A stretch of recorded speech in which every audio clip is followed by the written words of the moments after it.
નમસ્કાર, આપ જોઈ રહ્યા છો જેકેએસ ન્યૂઝ ગુજરાતી। વાત કરીએ તો બગસરા તાલુકામાં ગત 24 જુલાઈના રોજ પડેલા ભારે વરસાદથી ખેતી પાકને ભારે નુકસાન સાથે ખેડૂતોના ખેતરમાં જમીન ધોવાણ અને પાક નુકસાનીનું સર્વે કરી વળતર આપવાની માંગ સાથે મામલતદાર કચેરી અપાયું આવેદન। સમગ્ર વાત કરીએ તો અમરેલીના બગસરા તાલુકામાં ગત 24 તારીખના રોજ અતિ ભારે વરસાદથી ખેડૂતોના પાકને અને જમીન ધોવાણ થતા ખેડૂતો મુશ્કેલીમાં મુકાયા હોય ત્યારે અમરેલી જિલ્લા કિસાન કોંગ્રેસના સત્યમભાઈ મકાણી અને બગસરા તાલુકા કોંગ્રેસ પ્રમુખ બાબુભાઈ દુધાતની આગેવાની હેઠળ બગસરા મામલતદાર કચેરી ખાતે કોંગ્રેસના કાર્યકર્તાઓને ખેડૂતોની ઉપસ્થિતિમાં આવેદનપત્ર આપી ભારે વરસાદથી થયેલ જમીન ધોવાણ અને ખેત પાકનું વળતર આપવાની માંગ કરી છે। ત્યારે સરકાર દ્વારા તાત્કાલિક ખેડૂતોનું સ્થળ પર સર્વે કરાવી સહાય ચૂકવવામાં આવે તેવી માંગણી કરવામાં આવી છે। ત્યારે 5 થી 7 દિવસમાં સર્વે કરવામાં નહીં આવે તો આગળ ગાંધી ચિંધ્યા માર્ગે આંદોલન કરવાની ચીમકી ઉચ્ચારી સાથે જય જવાન જય કિસાનના નારા લગાવી મામલતદાર કચેરી ખાતે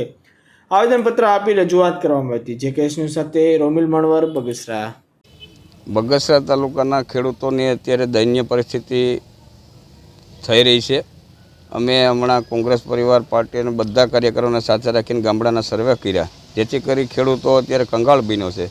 પાકના ધોવાણો થયા છે, 3 વખત ખેડૂતોએ પાક વાવેલા છે, ખેતરો પણ ધોવાણા છે, જેથી કરીને આજે અમે મામલતદારશ્રીને આવેદન આપવા જઈ રહ્યા છીએ તો કે એટલેથી સરકારને પણ ખબર પડે કે ખેડૂતની પરિસ્થિતિ શું છે અને ખેડૂતોને ઉગારશે નહીં તો ખેડૂત દિન પ્રતિદિન પાછળ રહેતો જાય। ખેડૂત થકી તો આપણે બધા ગામડા શહેર બધાય છે, જેથી કરીને અને અમે આજે રોજ મામલતદારશ્રીને આવેદનપત્રક આપી રહ્યા છીએ। 24/7 બગસરા તાલુકામાં એક સાથે ખૂબ જ વરસાદ પડેલો હતો, તેના કારણે બગસરા તાલુકાના બહુ ઝાઝા ગામડાની અંદર ખેતરોની અંદર પાણી ફરી વળ્યા, નહેરના પાણી, જેના કારણે ખેતરો ધોવાઈ ગયા છે અને પાક પણ નષ્ટ પામેલો છે।